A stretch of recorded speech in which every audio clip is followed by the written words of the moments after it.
啊，你们回家做几档？这是规矩太贵了，我要和你假头发哈。Hello， 我是钟欣凌，我在里头饰演就是蔡姐，她其实是一个蔡妈妈互助会，讲起来很好听，但其实就是一个在菜市场里头会去借人家钱跟讨债的大姐头，然后下面有一票小弟。她对我而言其实没有到平起平坐，但是其实我也是尊敬她，因为她可以帮我解决最多事情。有一场戏很有趣，她要离开这个工作环境，我们不是男女朋友，可是那个东西就是我那么疼爱的老弟，你居然为了谈恋爱，然后背叛我这个阿静，我其实是会吃醋的。然后天长得漂漂亮亮的，身材又很不爽。然后你起码是个差哦，这样。就我最近又看上一个包啊。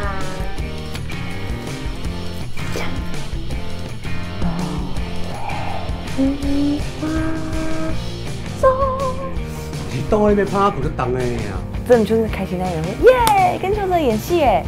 可接下来就 no 完蛋了，用这个很 local 台语来讲，就洗一点哎呀，然后头发就算烫快了，但是他展现他自己的自信，就觉得我今晚你偷看啊，然后演戏也是晚辈，床戏更是晚辈，做全身去角质，果酸焕肤。我觉得阿成就是一个照顾妹妹的哥哥，然后他知道我有困难，然后 OK 我是要还那个天小忘掉，可是有时候会抽一些钱给我。要就是要直接处于干紧张，直接到底，然后到底完之后，他会这样抓一下我的手，他这样我很紧张，你做了袂歹，或是 you did a good job 这种感觉。大家好，我是蔡振南啊，我是演阿成爸爸这个司机。这个陈爸跟他成对话会比较巧妙，用骂的来关心对方。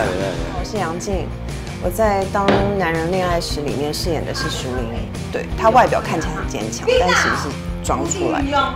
为着80块离婚，我讲这种小事，查某人性格快。一般都有这款性格，那会用他处理啊。我是蓝伟华，这次演的是叫大文。他在戏里面其实就爱讲大声话，较浮夸，咱台湾讲欧吧。表面上看起来是对这个小弟敢若感觉伊拢无去做工课，规工去外口浪流连安尼，连蒙连，不过伊嘛是爱这个小弟。希望大家呢可以进电影院看看这个很可爱的戏，叫做《当男人恋爱时》。你搞我出来，一次一格，涂满免还。冤家相欠债，讨钱也讨爱。只要吃饭就可以了吧？还有一项上重要的啦，那个啦。邱泽、徐伟宁，4月1日，《当男人恋爱时》。